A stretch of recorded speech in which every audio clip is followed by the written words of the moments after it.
You are listening to Packers Talk Radio Network. PackersTalk.com.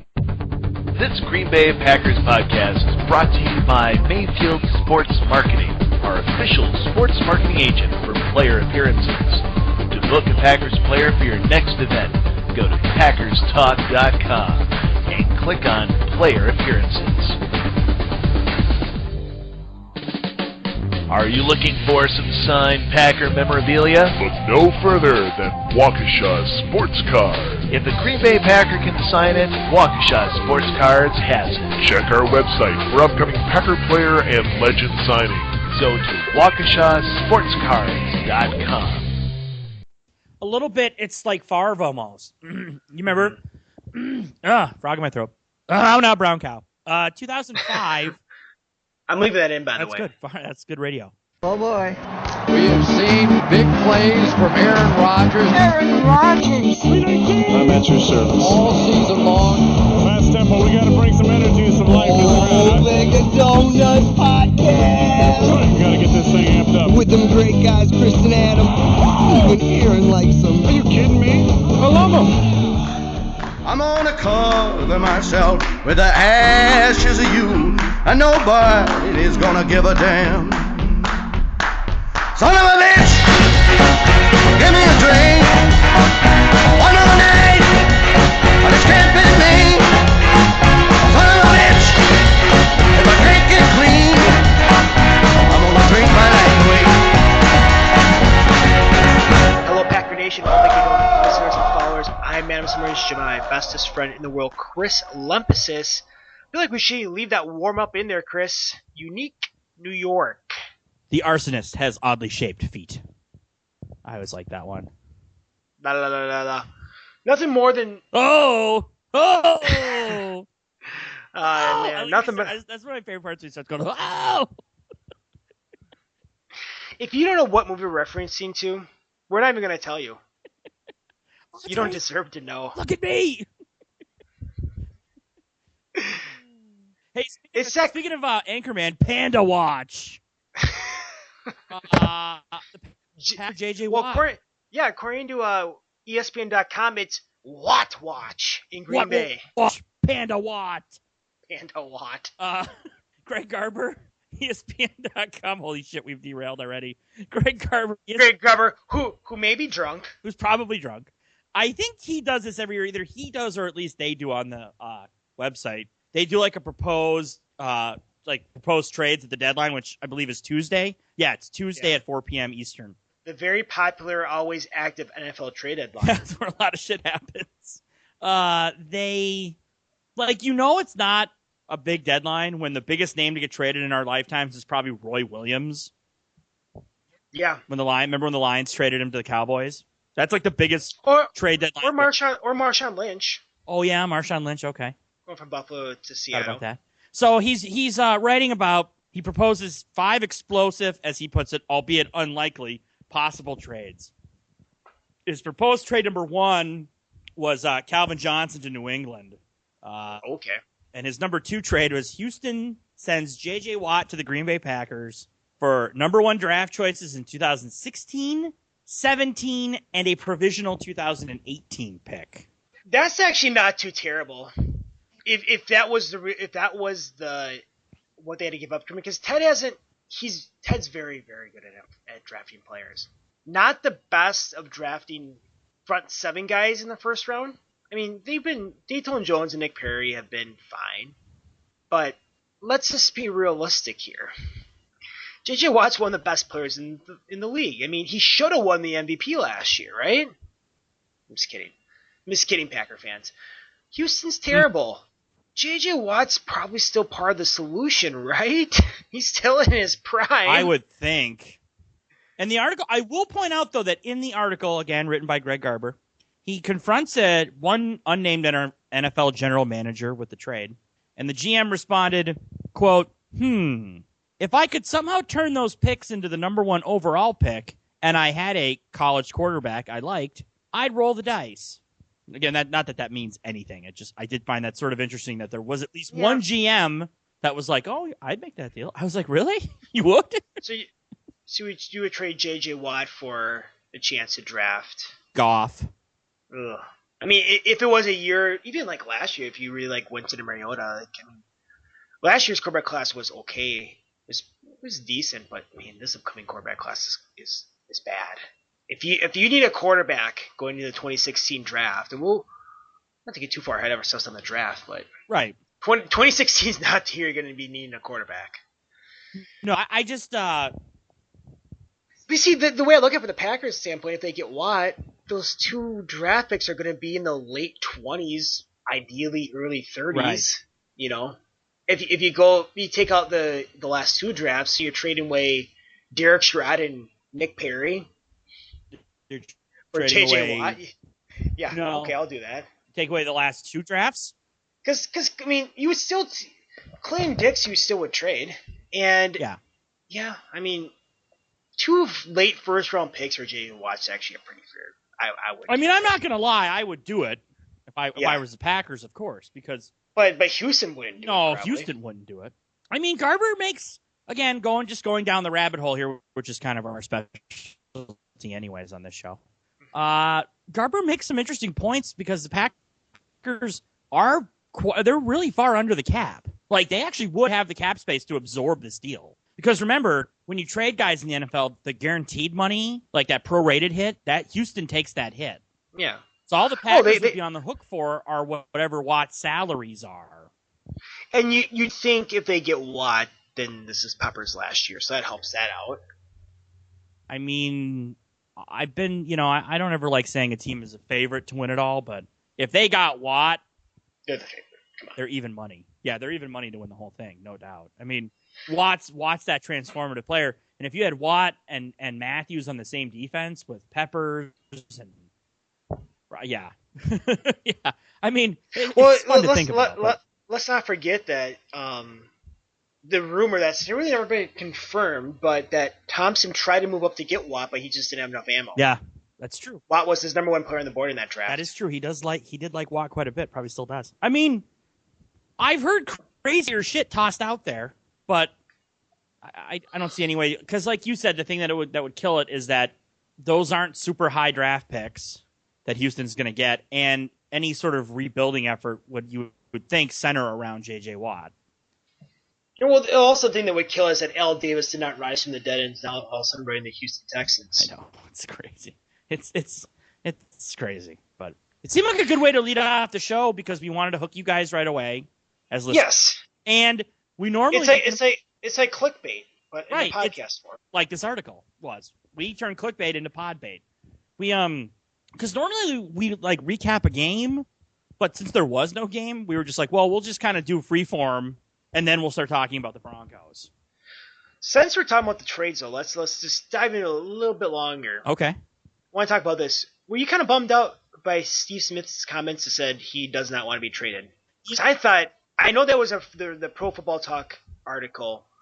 It was basically the only source, but there's been on other websites, the 5 guys most likely to be traded, that which won't happen because they don't make trades, but actually realistic trades like Anquan Bull and Steve Smith.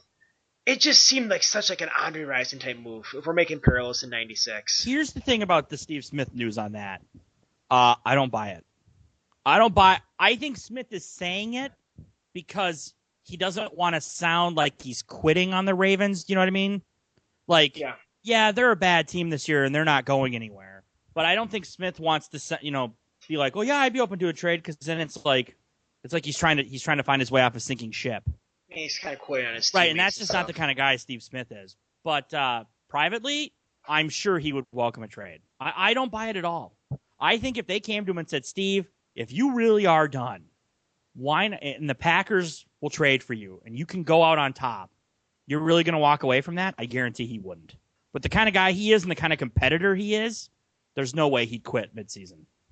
God, that would be such a nice move. He's having a good year, too. He really is. And, Smith still holds a grudge. I'm sorry, I'm coughing. I'm drinking some delicious apple cider that I picked up at a local pumpkin farm last weekend. Chris Lempesis, man about town. I won't say the name of the place because they're not paying me. But it's delicious. Where was I now? Oh, you're talking about the whiskey that's in your apple cider. Smith still holds a grudge against Carolina, right? Oh, totally. He's publicly has said that. If you told Smith, the Packers, provided you're not going to quit, the Packers want to trade for you. You got to think Smith is thinking, hey, you know what? I might meet my old team in the playoffs. You know what I'm saying? And the trade deadline is Tuesday. Guess who his first team he would play after the trade? Guess who his first team he would play against with the Packers would be? The Carolina effing Panthers. So not only would he get a shot at them right away, there's at least a decent chance he's going to get another shot at them when it matters most in the playoffs. Yep. You don't think Smith would relish that? That's why I don't buy it for 1 second that he'd quit if he got traded. Especially, now if he got traded to a dog shit team maybe, but to the Packers, no way. No way. Well, not only will he play, he'll come in hot as he's ever been. Got about 4 days to make this happen. And like we said last week, I really don't think it would cost that much. Baltimore's got to just want to get anything. I mean, anything you could get for Smith at this point is a win because he's pretty dead set, at least publicly, on quitting. A conditional 6th-round pick that bumps up to a 5th or a 4th of the Packers. That's what I would say. A 6 that can become a 4. If Green Bay wins the Super Bowl, Baltimore, a 6 that becomes a 4. Right. If we make the playoffs and get to whatever round, it's a 5. If we get to the Super Bowl and win it, we'll give you a 4th-round pick. How could Baltimore ever turn that trade down? They wouldn't. It's just if they can convince Smith to do it. That would be the biggest selling point. And I really think one phone call from one Aaron Rodgers would probably solve that. Rodgers calls him, come on, boss, I need you. That's more of a Brett Favre move. I don't know if that's totally Rodgers' style, but no, not really. That is a Favre move. Rodgers is like, I like my guys. I don't want to tip the boat. But there's enough guys. I mean, Smith has to have some kind of relationship with Peppers, right? They were in Carolina at the same time. Oh yeah, they were like the Carolina stalwarts for a long time, sure. Yeah, they were both. Yeah, they were both on the team when Carolina won the Super Bowl. Yep. Yeah, and Tragovac, I'm sure he knows Tragovac. Yeah, there's some Carolina connections. I mean, it's the perfect fit. It really is the perfect fit. This is fun. I like this. We don't have a game. We don't have to focus on last week because we always worry that we're like the the first day's take on the 5th day. Yeah. To paraphrase Common.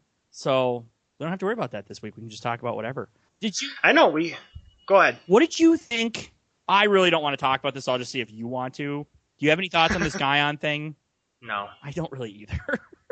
I feel like we should touch on it because it was like big news early in the week. I have really no comment on it. It is what it is. I mean, it just feels like that's like old shit. He did that when he was with the Vikings. Yeah, it seemed to me like I'm not going to blame it all on this, but it's ironic that story came out during the bye week. Yeah. It was like an investigative reporter looking for something to write about, or a sports reporter. I can't remember who wrote the story. Michael Cohen and another gentleman. I can't think of his name from the Journal Sentinel. It's like, okay, we can't talk anything. This is a week that we can do something like this because most weeks we can't talk about this stuff because there's so much game coverage. And it's like, okay, this happened a few years ago. Like, yeah, okay, I'm pretty sure the whole team knew, or at least the front office knew, like, what they were getting into. Like, it's not like this shit happened this summer. I know. I just imagine it being in the Journal Sentinel office. It's like, what? Bob's off this week? What about Tom? He's off this week too? Well, we gotta write something. Shit. Oh, you got some old arrest reports?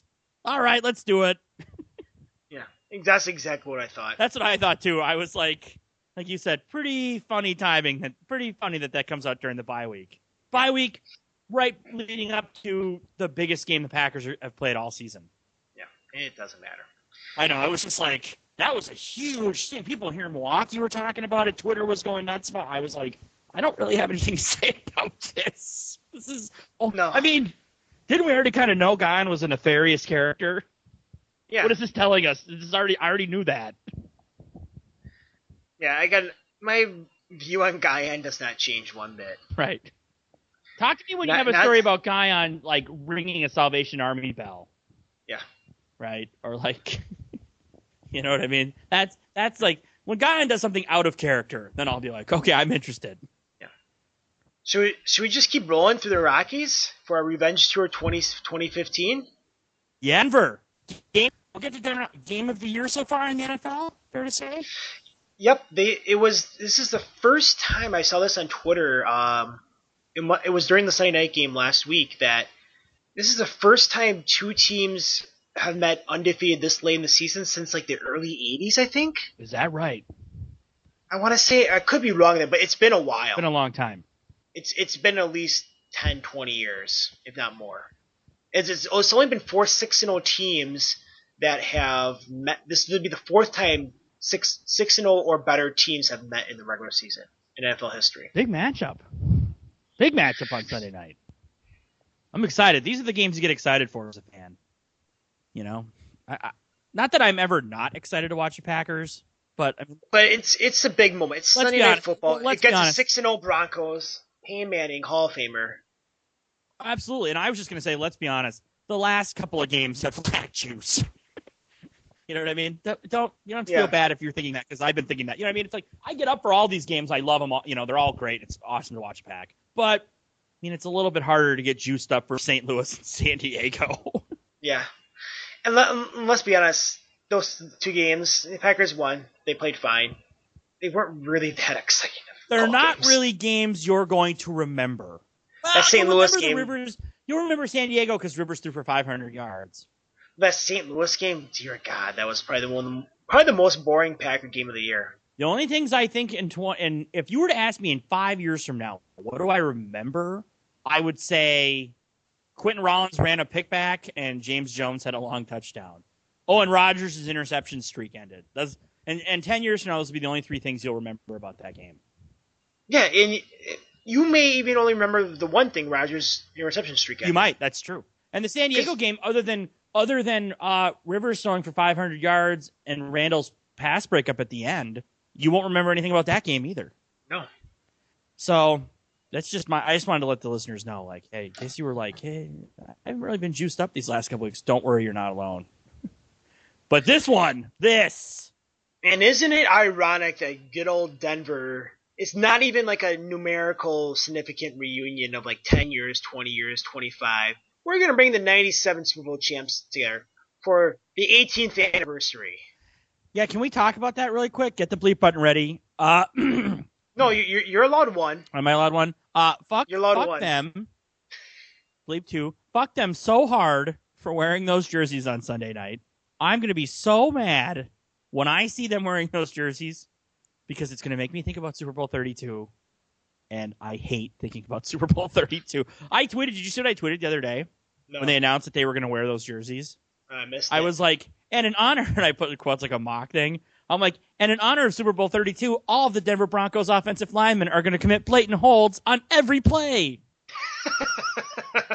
I'm still so mad. I'm still angry about Super Bowl 32. I have so much hate in my heart about that day. I know. That's why we're finding everything. If you haven't picked up on this, we're finding something every week. It's part of the Revenge Tour 2015. And last game, 2 weeks ago, was a little bit of a stretch, but we talked about, getting not a whole lot ill will against San Diego, but it is a stadium, Qualcomm, that hosted the 97 Super Bowl. And we mentioned that right before our last pod, before our little mini buy there. Yeah. Our buy. And so this is one of the ultimate revenge, I think, since probably the biggest revenge we can talk about since week 2. Yes. Probably a little bit more so than week 2 because that was in a Super Bowl. This might be the biggest revenge week of the year. Yeah, it's definitely shaping up to be. And Denver has really enhanced that this week with the 18th year reunion because year 18 that's very a milestone mark. They're bringing everybody back. Yeah, at halftime they're honoring the 97 Super Bowl champions because it's been 18 years. I would like to honor not 15, not 20, not a good even number, 18. And they're doing it this week. I want to honor that team by kicking each and every one of those guys in the balls. That's fair. Line them all up, especially the 5 offensive linemen: Mark Schlereth, Nalen, all of them, all 5 of them, and I'm going to kick each one of them in the balls. That's how I'd like to honor them. I'm game. That was such a dark day. I guess. It's like that Seinfeld episode. We're both big Seinfeld guys. Yeah. It's like the episode where Kramer wants Frank to cook for the Jewish singles dinner. Yeah. And he's like, one of my favorites. What happened in Korea? And Frank's like, I'm not talking about it. I don't cook. Now get out of my house. Like, me reliving that day is like Frank reliving his story of what went wrong in Korea. Yeah. It's just I can't do it. Yeah, it's gonna be festive in Denver. I'll give my little shout out. I know he probably doesn't even know that we record a podcast. I know he used to know that we had a blog though. We still have a blog that we used to write. That I used to write a lot for the blog. Well, I have a cousin. Well, you still write occasionally. I just don't ever. But I have a family that lives in Colorado Springs, Colorado. Right. And my cousin actually he's in his late 20s, lives in Denver, and they're originally from, well, the kids were born, no, kids, I don't know where they were. They grew up in Colorado, but it's my dad's sister and her husband are from central Wisconsin, so they're huge Packers fans still, and all their kids are Packers fans. And he put on Facebook, I think a couple weeks ago, a pair of tickets he has for this game, which I get, and I'm so extremely jealous of him. And he's been talking the whole week on Facebook like how he's going to be wearing his Rodgers jersey. Oh, that's going to be tight. That's going to be crazy. Just talking so much shit. That's going to be so much fun, dude. That's going to be such a hyped atmosphere on Sunday night. And I was looking online, not on Subway, but just I read an article that it's the highest, I don't know what accuracy this is, but it's the highest secondary market ticket value of any game this year so far in the NFL. Yeah, that's, I mean. Like lower level seats are going for over $1,000. Holy shit, really? Like upper level is like at least $400. It's crazy. I mean, it makes sense that people are asking for it though. Mm-hmm. Just the star power alone, right? Like this is probably the last time Peyton Manning and Aaron Rodgers will be on the same field together. Well, unless it's a Super Bowl this year, but yeah, right. Unless it would be the Super Bowl this year, which we'll get to in a little bit, but it could be the last time they're on the field together. But even just outside of that, you know what I mean? DeMarcus Ware, Clay Matthews, Peppers, Demaryius Thomas, like Von Miller, like just the star power in this game is just off the charts. Yeah, neither of these teams are kind of like a 6-0 Carolina team where it's Cam Newton and a bunch of nobodies. And you can talk a little bit about Luke Kuechly.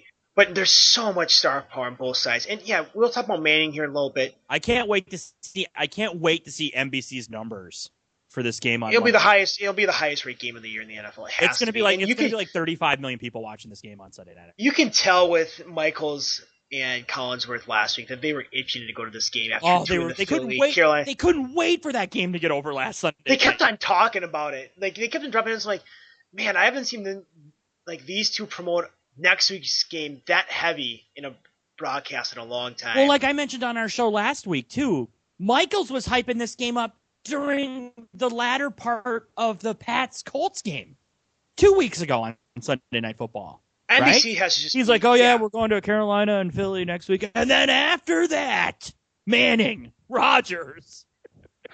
And I was like, I don't think I've ever heard Al hype a game 2 weeks out.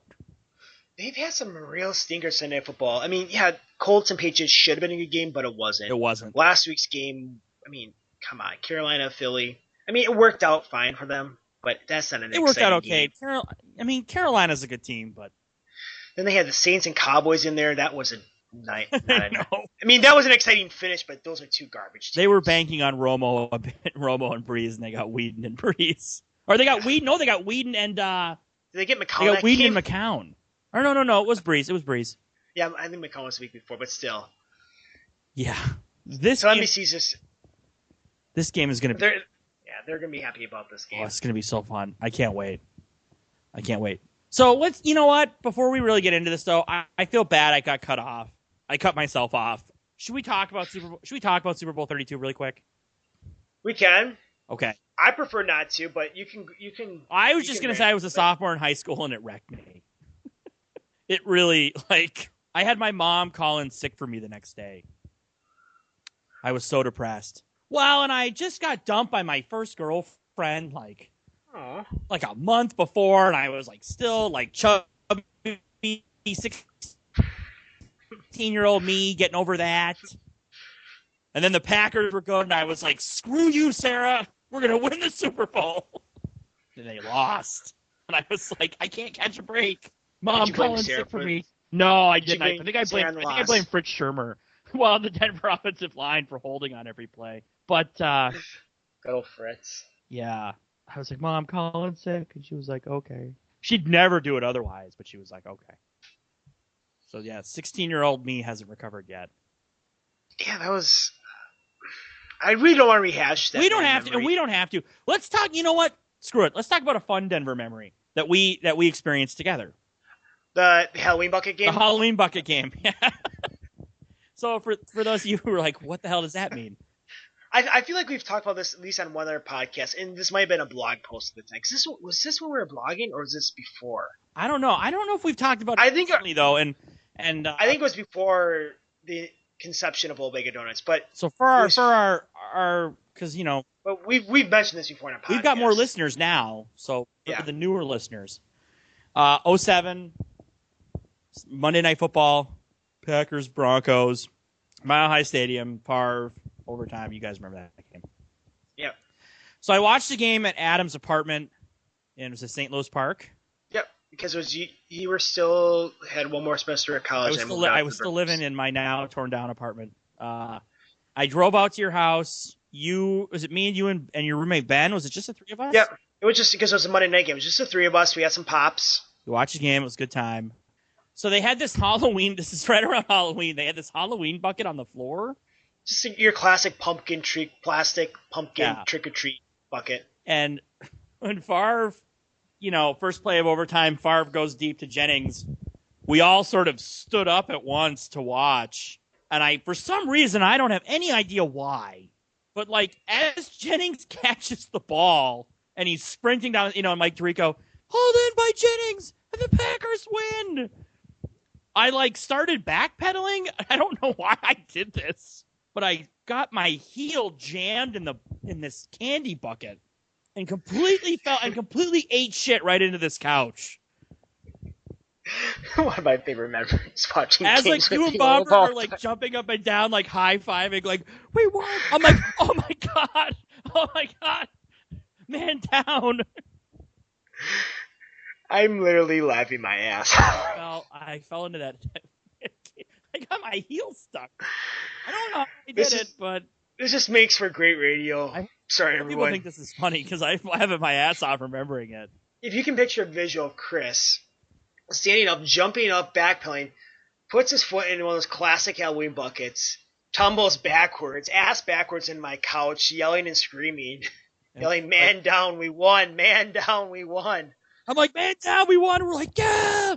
Yeah!" And we're all yelling, and we're like, "Wait!" You're like, "Wait! It's late. We shouldn't be yelling. I've got neighbors." And I'm like, "Favre!" And you couldn't get the bucket off your foot for a couple minutes. Yeah, it was really wedged on there. I really did a good job of wedging that thing right in the sweet spot. So that was a good Packer Bronco memory. I also have one more. I tweeted this a couple weeks ago. My first game at Lambeau was I was with my dad. I was in 6th grade. It was Packers Broncos. Oh yeah, I remember you told me. Sunday night game. I was on TNT, I think, when they used to do games. Yeah, it was TNT back then. TNT. When Sunday night was Monday night was the big game. Sunday night was kind of no one really cared about. And I think if I remember correctly, Pat Hayden might have still been doing color commentary for TNT. Now the Southern Cal AD. Yeah. I think he was doing play-by-play then. Yeah, maybe. I don't remember. So it was at Lambeau. I was in 6th grade. It was a Sunday night game. It was my birthday. Even littler, chubbier me, going with my dad, and the Packers. I don't have the box score up, but they got out to a huge lead at halftime. And I remember people around us yeah, we got this shit in the bag. And my old man was like, you guys forget who's quarterbacking the other team? And I swear to God, as soon as he said it, it was boom, Elway was just caught fire. And just stormed the Broncos, single-handedly dragged them back into this game. And they had the ball. They were going down for, I don't remember, it was a game-tying or game-winning score. And Reggie sacked Elway on back plays on 3rd and 4th down to close the game out. So there's some positive memories. So that was a good one. Series. That was really fun. I'll never forget that. That was cool. That was when the seats, when I would go with my dad, we would get seats from a friend of his. Our seats were what now is right before the club section, but back then it was the absolute last row of Lambeau. So we got to our seats, and I could look over my shoulder and see the parking lot. That was crazy. And before all the the renovations, so there was only one way in and out. Mm-hmm. Which in hindsight seems like kind of a fire hazard, but whatever. So those are two positive ones. Yeah. Side note about the last Ramble, because we've had the same tickets since I was a kid, and we used to be in the second to last row of Lambeau, and we couldn't look outside the parking lot because it was just a big green wall.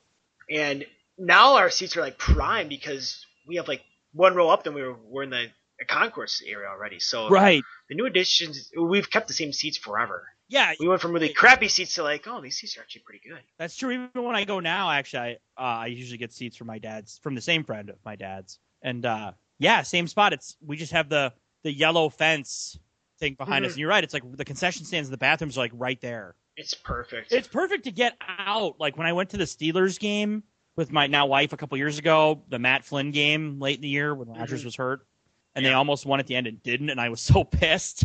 Because the exit was right there, I was literally able to like get up and get out of the stadium in like it felt like 3 minutes.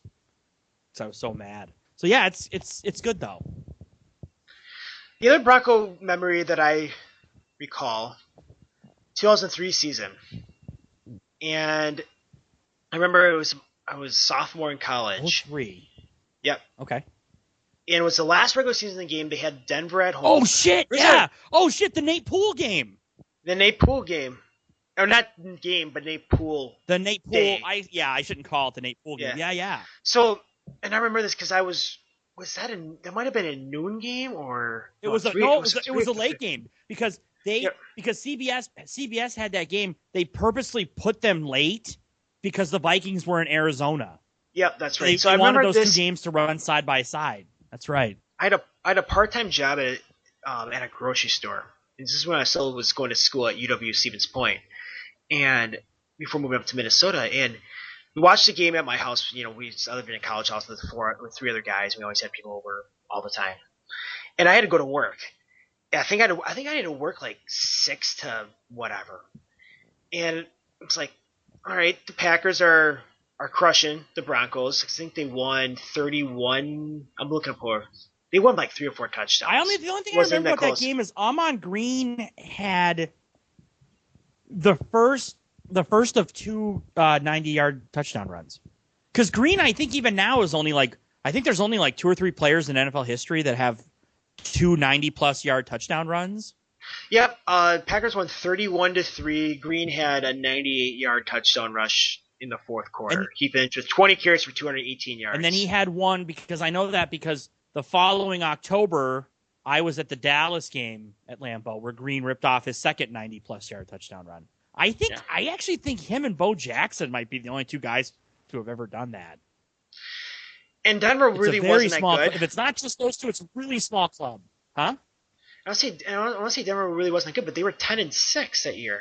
I think they were resting everybody because wasn't there? Are you looking at the box score? Was their quarterback Danny Cannell? Yep. Danny Cannell played a little bit, and Jarius Jackson. Because Plummer was their quarterback then. That's right. Yeah, and they had Mike Nelson. Because they were in that spot where like they couldn't go up or down based on what happened. So Shanahan was the coach. Shanahan just benched everybody and was basically just conceding defeat. Yeah. So, but that was the Nate Poole, because I remember, so we watched the game, like, well, I can just go to work. Like, it's not going to be, I'll miss the last 5 minutes of the game. It's like the end of the world. And then we turned on the Fox broadcast of the Vikings. And I'm like, holy crap. And that's the classic Paul Allen. If you guys know who Paul Allen is from the Vikings play-by-play guy who's just obnoxious and ridiculous. No! And there's been a lot of parodies made. There's that Tech Bumble video that's made. That's hilarious. So it's a Nate Poole game that I end up showing late for work by like 45 minutes or an hour. Yeah. And my supervisor at the time, I was a sophomore in college. He was probably a senior in college, or he was like in his mid-20s, just graduated. So him and I used to hang out and talk sports all the time. I show up to work. I'm like, hey, Chris. His name really actually was Chris. I'm like, hey, sorry I'm late. I watched the Packers game and I'm like, did you hear what happened at the Vikings-Cardinals game? He's like, yes, I know. I heard on the radio in the back of the stock room. I hate you. I'm not mad at you for being late at work, but I still hate you. Because he had to be there from like 2 in the afternoon or something. Oh, that's awesome. So he didn't give a crap that I showed up an hour late for work. He was just more pissed that I actually had the opportunity to watch the end of that Cardinals-Vikings game. I didn't. I watched, I was living in Marquette still. I was watching the game with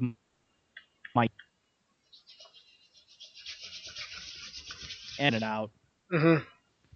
Because she doesn't really like. So my dad and I are kind of like, well, we used to be lunatics when we would watch. I take after my dad a little bit. So my dad and I are watching the game, and then one of my parents' friends came over. She was a big Viking fan. So this is 2003, right? So this is like pre-Twitter, pre-Red Zone, all that shit. I found out the Vikings had won. I was watching the Packer game, and it was a blowout, right? Like you were saying. And yep. CBS was giving some updates during the game, but like not many. And our Fox affiliate wasn't showing the Viking game. So like the only way I could get updates, I would click to Sports Center, which was live at that point, and they were like, because it was like the one playoff race of the moment on that day. Yeah. Mm-hmm. And they were like, Packers up big, and they're kind of filling us another Viking game every so often. I was clicking back and forth, Packers, ESPN, and I heard the final call. Carl Ravitch from ESPN called it over the air, like they couldn't show it, Mm-hmm. He was like watching the game on a monitor off screen and describing to the viewers what was happening. Like he's like, all right, well, this is the last play of the game. They had the box score up on the screen. And then you heard Ravitch's voice, and he's like, all right, and they had the box. All right, last play of the game. McCown takes a snap. He's rolling to his right, throws. He's like, oh, caught, touchdown. And I don't remember who the other co-anchor was, but the guy just goes, oh, wow. I'll never forget. Just very deadpan it. It might have been Gary Miller. I can't remember who it was, but they go, oh, wow. Like they were shocked. And Carl Ravitch is like, yep, that's going to stand. He's like, so if you're a Packer fan, congratulations, you've just made the playoffs. And my dad and I are like, holy shit. And then they hosted Seattle in the good old Matt Hasselbeck, where the game where we want the ball and we're going to score. Yep. And didn't they host Nate Poole like they gave him a key to the city in a box? Yeah. Yeah. In that game, they welcomed him down. He got a key to the city and he got his own box for the game. So that's another fun Broncos memory. Actually, I have more positive ones than negative ones. Yeah, there's really only one negative Broncos memory I have, and we're just gonna not really talk about that. Let's move on to past it. Moving on to 2015. So now that we walked down memory lane, let's focus Sunday night. What is your initial thought on this game? Little nervous.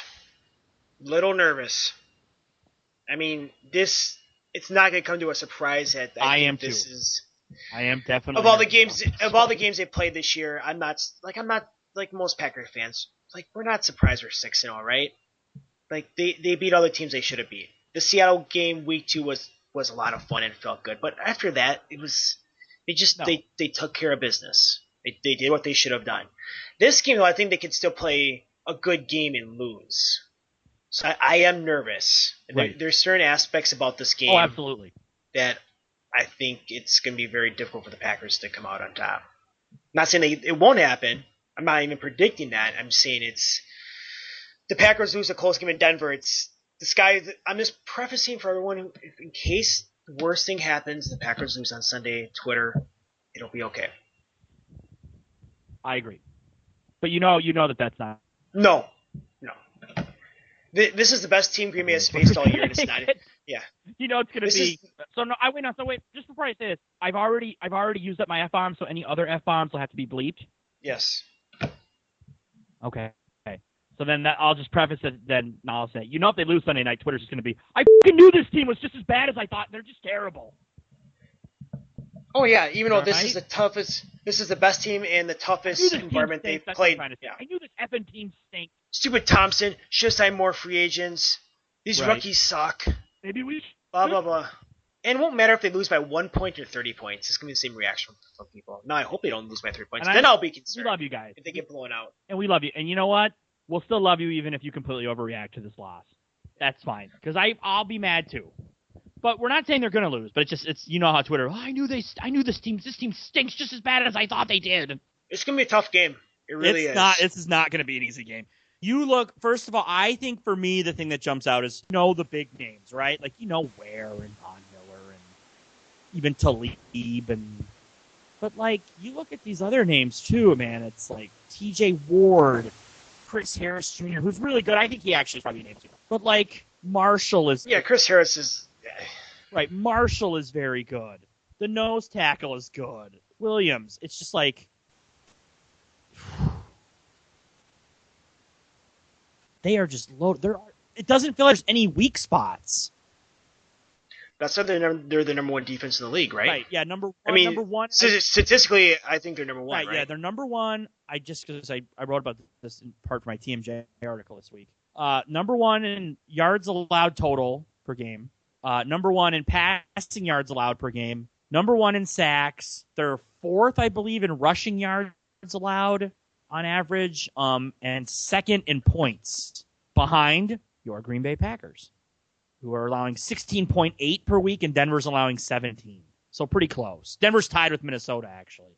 But loaded, I mean, just like stacked. Like, I don't know. They got their work cut out for them. Mike and Tom Clements and Rodgers. I mean, it's rare that you can say that about any unit nowadays, right? With free agency and parity run amok.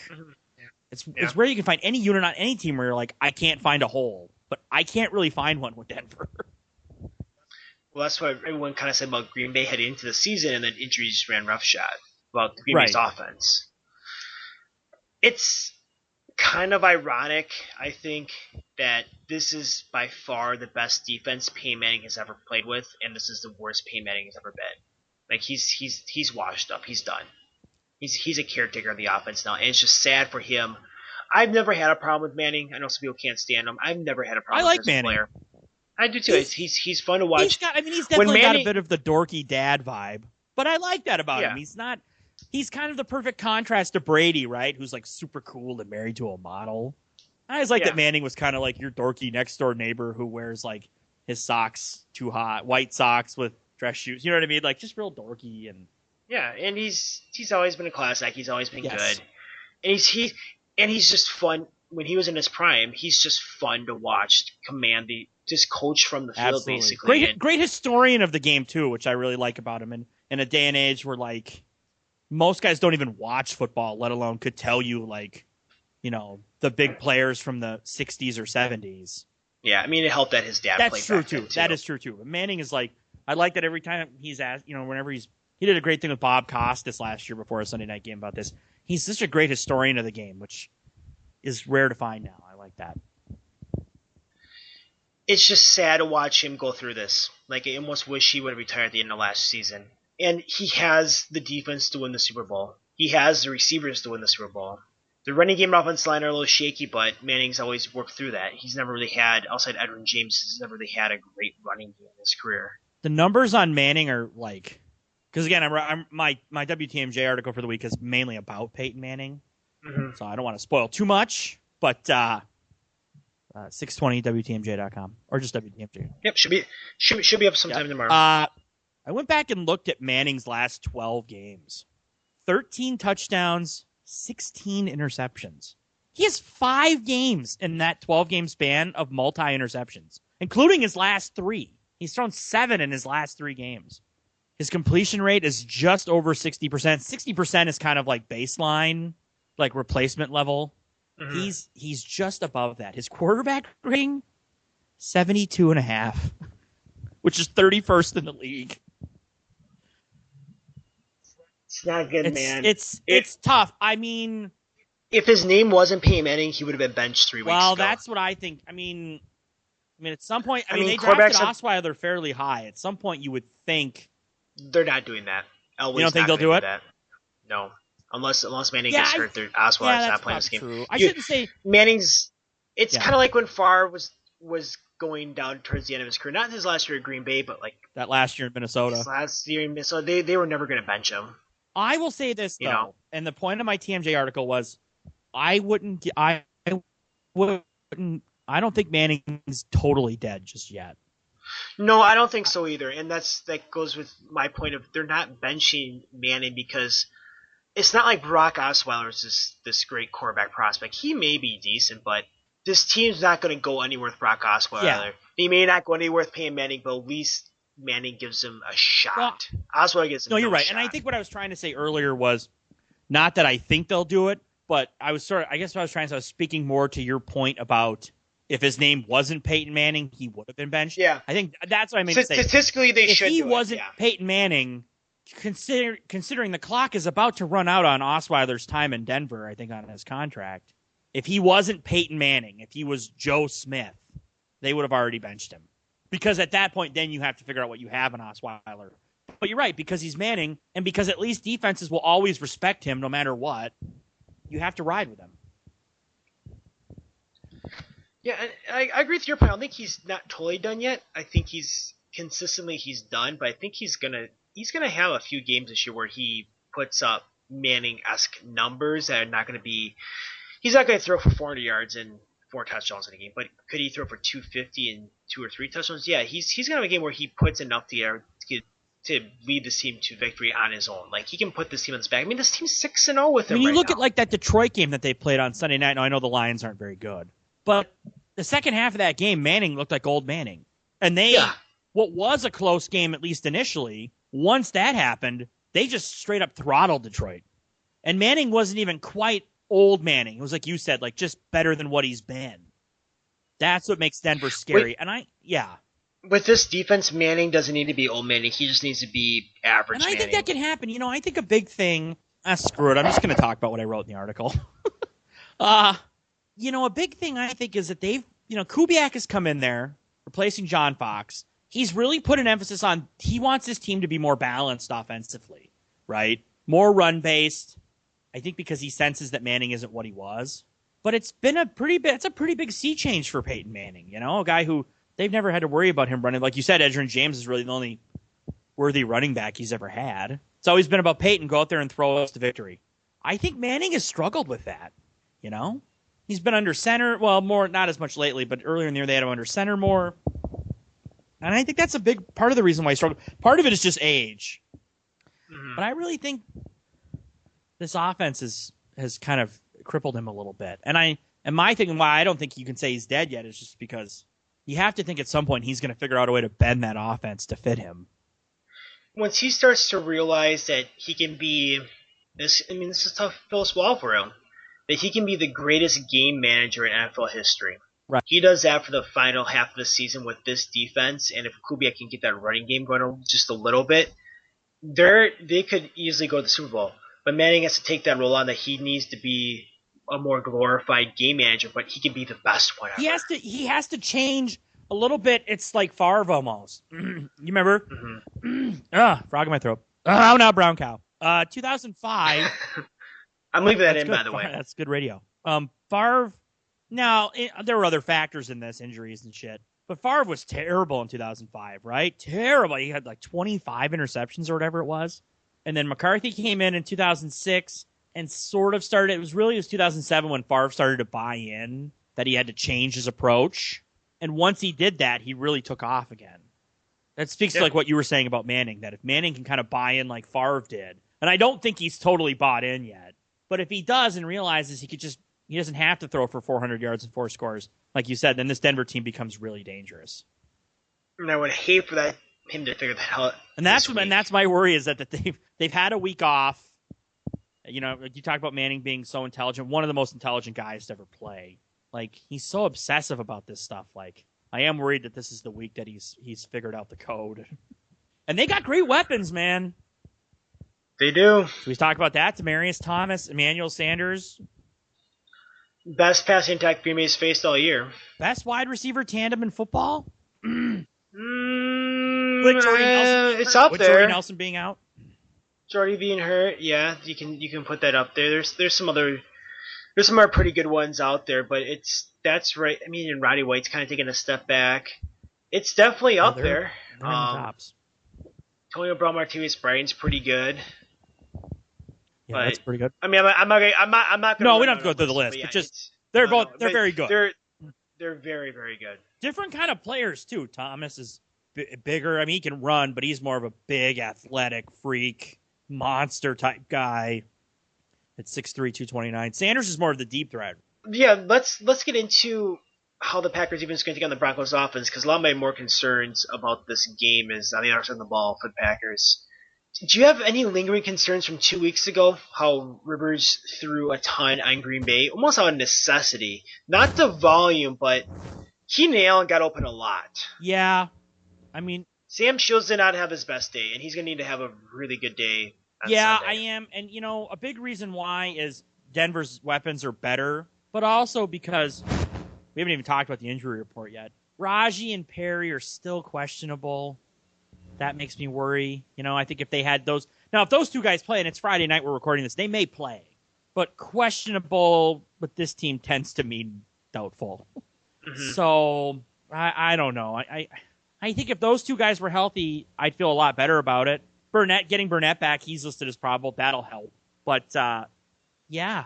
I think anytime a guy throws for 500 yards on your defense, it's like they're kind of the jury's out until you see them have a good performance, right? Mm-hmm. Yeah. It's like, yeah, you guys have been good all year, but you gave up 500 yards. Now you gotta have a good performance before I'm back on your side here. Yeah, I'm not concerned about Denver's running game at all. I don't think they really have one. No, I don't really either. I know this first thing because I have CJ. I had. Yeah, should we talk? We'll talk about that really quick because everybody loves fantasy football talk. Adam Somers and I are combined 4-10 in our fantasy league. A big reason is because we each spent $50+ on a running back that totally bombed. In Adam's case, it was C.J. Anderson. In my case, it was Big Ed Lacy. Yeah, and I had C.J. Anderson it's like a fantasy bust bowl. Yeah. My other league is a keeper league. We keep 5 guys. One of the guys I kept was C.J. Anderson. There's a reason why you and I are 4-10 combined. That's because we whiffed on running backs. So let's just say I'm not really concerned about Denver's ranking because their offensive line is... I think Hillman's kind of taken over the starting job. But he's more... He hasn't so much this year, but he's had a big issue with fumbles in the past. Their run game is not, I don't think, going to be much of a threat on Sunday night because they have really struggled there. Kubiak, it's got to be frustrating for Kubiak, too, because, the run game was such a big part of his offenses, like when he was in Houston and stuff. So, I think they may try a little bit early to run the ball, and I think the Packers will probably, especially for Burnett's back, they'll do a good job against it. And it's largely going to be up to Manning, I think, to win this game. That's kind of the great unknown about this game. Is if it's in Peyton Manning's hands, and I think it's going to be, I don't know really what to expect. Well, let's get over to the defensive side for Denver, because that's where the game's going to be a little. Let's be real. Yeah, I was going to say, don't you think the story of this game is how well the Packers fare against that defense? Yeah, let's start up front because that's what gives me the most nerves. Which is a position of strength is turned into a position of weakness on this team. You're worried about Von Miller and Ware and... I'm terrified, man. And Barrett and Jackson and yeah, all those guys. Yeah, I'm nervous about them. Yeah, all of them. They're good. They're good. Can David Bakhtiari pull his head off his ass? That's gonna be. I'm just being frank like that because because that's where this game is gonna be won or lost, right? Like, and you could say that about every football game, but this one, it's like it's really true. Like, how well the Packers protect or don't protect Aaron Rodgers probably determines the outcome of this game. Not even more than anything else, but maybe the only thing that determines the outcome of this game is how because if they can protect, Denver's got good corners, but even good corners can be neutralized if the quarterback has a lot of time. It's the pass rush. Right. It's simple as that. It's not to make this great buildup of this game brought down to one simple thing, but reality is, can they protect number 12? They protect number 12. The Packers will win this game. Because Denver's got good corners. And they've got they're good, like I said earlier. They're good everywhere. But the Packers, even if Montgomery doesn't play, and he's listed as questionable, and I don't think he's going to play. I don't think Adams is going to play either. Who? You don't think so? He's listed as probable. I think. Is he? Did he get upgraded? Yeah, him and Burnett are upgraded to probable. They're probable, and then... Good. Shit, I should probably look, huh? I got the list. Nate Palmer... Palmer, Adams, and Burnett are all probable. And Raji, Montgomery, Perry, Demarius Randall, there's a new ad, and Starks are all questionable. Randall needs to play. I would think. You need somebody to match up with Sanders on that deep stuff. Randall would seem to be the best fit for it. Because I think with Adams back now, you got Adams. Cobb's had a couple weeks to rest that shoulder. Jones. I like that Packers trio against the secondary. As good as Denver's secondary is, I like that trio. I like their chances if Rodgers has time. Mm-hmm. But if he doesn't, then maybe the rest of this is all moot and the Packers are going to lose. It kind of does feel that way. Not to boil this down to football 101 or whatever, but you know what I mean? Yeah.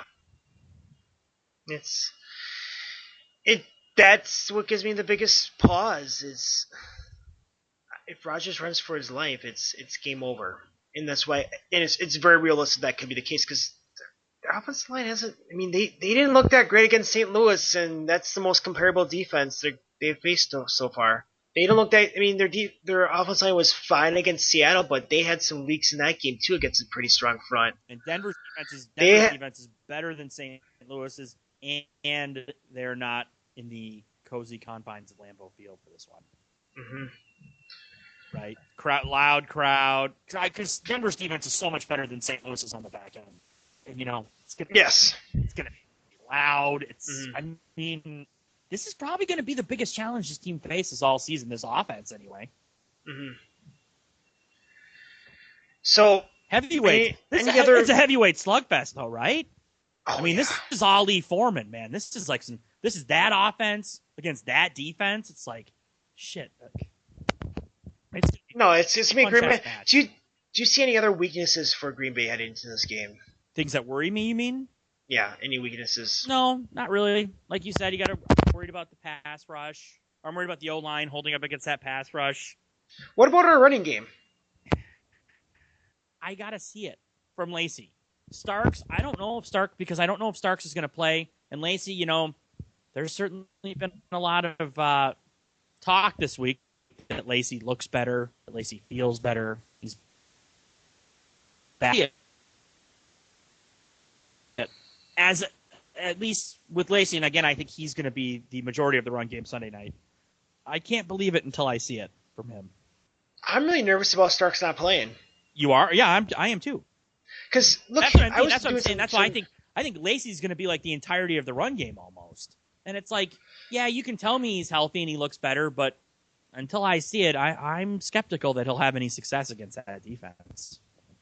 Doing my little research before air, if I would have told you this in July, I always like doing these type of things. If I would have told you this told you in July, that heading to week 6, the Packers would be 6-0, the Broncos would be 6-0, Sunday Night Football, biggest game of the year so far. It's believable. But if I would have said the leading rusher on the Packers at the time would be James Starks, and the leading receiver on the Packers would be James Jones. And this is before Nelson got hurt. Earlier this summer, 6 weeks in, Starks is the leading rusher, Jones is the leading receiver. I wouldn't have believed you on Starks. In terms of yardage. I would have believed you on Jones, though.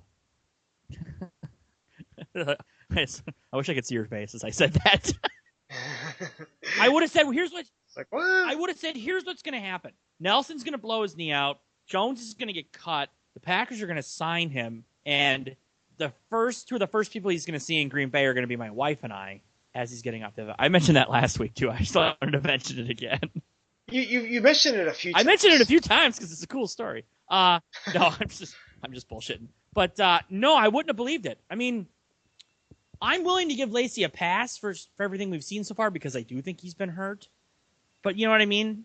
Like I said, I can't say that he's going to be back to his old self until I see him do it. And I'm skeptical against the 4th best run defense in the league on the road that this is going to be the week that Lacey regains form. So I think it's going to be on Rodgers' shoulders to carry the offense. Yeah, and you know how Rodgers feels in those big games. He doesn't shy away from the moment, and I think that's with the front 7 of Denver. Actually, it's weird seeing with Chris Harris and Talib back there and TJ Ward that he's going to challenge that secondary. I think he is too. And I think they're going to get creative, don't you think? I think they're going to come up with some really creative shit. That just tosses some more wood in the fire. The more kindling in the fire is that both these teams have come off bye weeks, and in Green Bay's stance is let's just about how I don't want to get too much into Denver being creative on offense defense because that just worries me even more. But from our standpoint, having Green Bay get creative on offense, they have 2 weeks to plan for this game. We're going to see some formations we haven't seen yet this year. I totally agree. I think there's some stuff that they've cooked up. It's going to be I don't even know what it'll be. But I'm excited to see it. I don't, because defensively, and we talked about it a while ago, I mean, I am worried that this will be the week that Manning finds himself, but I still like the Packers' chances. Like, I don't really think Denver's going to score that much. Like, I think Denver's defense is going to have to play a really close to perfect game, whereas I don't think the Packers' defense has to, I think the Packers have a little bit more margin for error defensively than Denver does. Yes, I agree 100%. Should we get to picks? I can't think of anything else to talk about with this game. I feel like this is. Yeah. I was like, we really got to cover the hell out of this game because it's the game of the year, and I think. But it's one of those games where it just speaks for itself. Right. It's going to be so. I mean, this is going to be so much fun to watch. Like, I can't wait. I really will have been waiting all day for Sunday night. Okay, Kerry. I won't. But yeah, it's going to be fun. Do you want to start us off? Go ahead. I don't want to reiterate everything I just said, so I'll just cut to the chase. I think it's going to be a lower scoring game than we expect. It's going to come down to who can make a play at the end of the game, and right now, at this point in their careers, it's Aaron Rodgers. I think Denver's still going to struggle to score the ball. I think this defense is going to get healthy. I think it's going to stand up to Denver's offense pretty well. I am nervous about Denver's defense. I think Rodgers may be running for his life for the first half. I think Green Bay is probably losing at halftime, maybe after the third quarter, but I think they keep it close enough where Rodgers can make enough plays in the fourth quarter. He can put the team on the shoulder, and I have Green Bay winning this game 20-17. I think it's going to be a low-scoring affair. I agree, and I actually think it's going to be even lower scoring than that. Yeah, not to piggyback too much on what you just said, but yeah, I mean, I think the Packers defense will come ready to play. I think Packers defense is, and I think the Packers defense is going to use that as motivation. I think they're going to remind people, hey, you know what? We're pretty effing good too. That's with especially if Raji and Perry play, but I actually think even without, I think they're going to remind everybody that they may not be the best defense. It might, statistically, but they're every bit as good as Denver. So I think the defense will hold their own. And like you said, offensively, I mean, I think Rodgers is going to be under siege at multiple spots in this game. But I think the offensive line will kind of, a term we like to use a lot here, I think they're going to kind of punch their way to a draw collectively. And then it does sort of just come down to who do you trust, like you said, who do you trust more to make a play when it matters most at this point, Aaron Rodgers or Peyton Manning? I trust Aaron Rodgers. Green Bay comes out on top 17-13. Yeah. I mean, I think I might go a little high on my score, but yeah, it's like you said, I could totally see the Packers losing this game like 13-10, right? Or like clinging to a lead and Rodgers puts the game away. Like I could see that. I just don't trust. I mean, I think it's too soon to count Manning out, but I trust Rodgers so much more. Say they lose. Yes. In that fashion that you laid out, and I agree that they could lose in that fashion. I don't think, in my opinion, I don't think it'd be a detriment for the season. No, not at all. Do you? They're not going 16-0. As long as they don't get blown out. Yeah. No, I know the 16-0 stuff. Some radio person here in Milwaukee, whose name may or may not rhyme with Bill Michaels, said something about this in like a teaser for a show a couple weeks ago, and I was like, do you even want to go 16-0? I don't. That's too much pressure. They're talking about with the Patriots now, but they're going to go 16-0. I'm like, they're going to lose at some point. Don't worry. So as long as the Packers don't get blown out, no, I don't think a loss is the end of the world because it's an AFC. It's not a conference opponent. But you just don't want to get blown out. It's like I said. Like I was thinking about earlier in the week. Like if the Packers and Broncos both have defenses that are like 9 out of 10. Yeah. And the Packers have an offense that's like a 9 out of 10. Denver's is like a 7 out of 10. That's kind of how I got to the 17-13 conclusion. Was that the Packers are just a little bit better offensively. Yeah, and yeah, I guess I have nothing else to say. I don't either. I feel like we've emptied all the bullets from the mental chamber. Yep.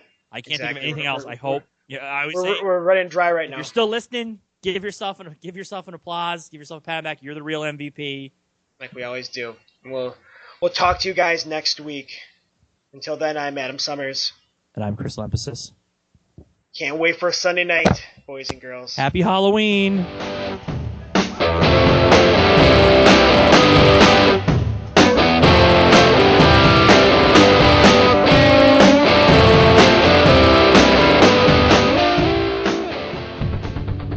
Green Bay Packers podcast is brought to you by Mayfield Sports Marketing, our official sports marketing agent for player appearances.